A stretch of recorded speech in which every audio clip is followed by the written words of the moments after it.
Track 18, the start of the Newtown Nature Reserve. You have now reached a black boathouse at the end of the bridge. Standing on the left-hand side, you can look out to Hampstead Dover, a spit of land jutting from the west side of the harbour entrance.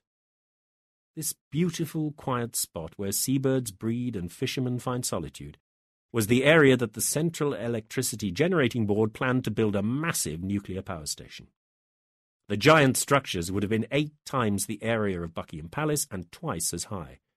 Not just Newtown, but the island landscape would have been changed forever.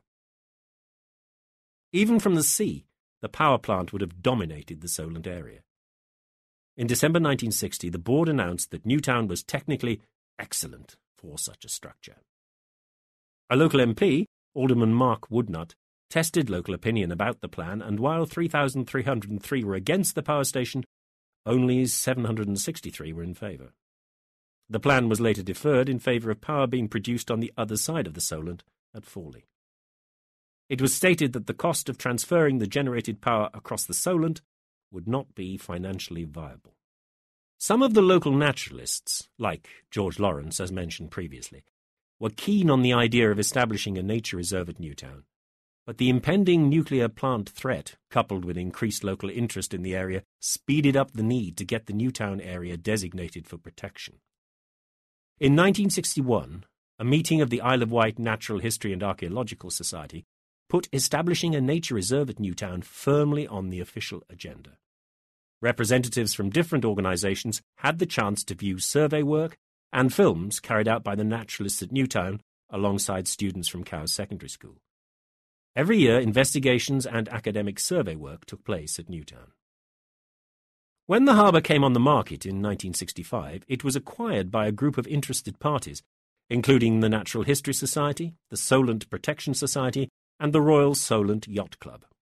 The harbour was then given to the National Trust to protect forever.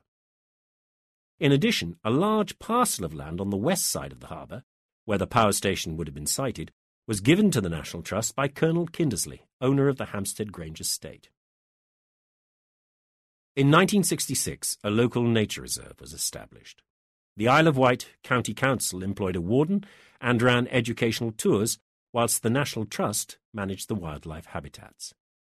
In 1995, the harbour and the surrounding land was declared a National Nature Reserve, and the National Trust took on all aspects of management of the area that it owns.